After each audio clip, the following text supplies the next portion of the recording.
তোমার এত বড় সাহস উসামা, তুমি আল্লাহর হাত, আল্লাহর দেয়া বিধান এটার ব্যাপারে সুপারিশ করতে এসেছো?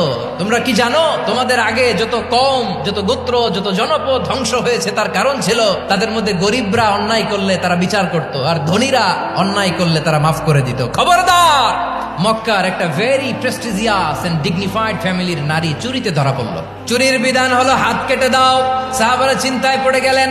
আল্লাহর নবীর সামনে দাঁড়িয়ে আল্লাহর দেয়া বিধান থামিয়ে দেওয়া, মাফ করে দেওয়া, এই কথা বিশ্বনবীর সামনে বলার সাহস তো কেউ রাখে না।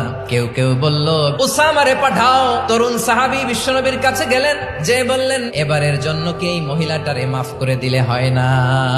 বিশ্বনবী বলেন, জেনে রেখো উসামা, আমার কলিজার টুকরা নয়নের পুটুলি ফাতেমাও যদি চুরির দায়ে ধরা পড়তো, আমি বিশ্বনবী ধরে ফাতেমার ডান হাতটা কেটে দিতে এক বিলম্ব দেরি করতাম না। এই ছিল বিষ্ণু ইসা ইসলামের আদালতের নমুনা।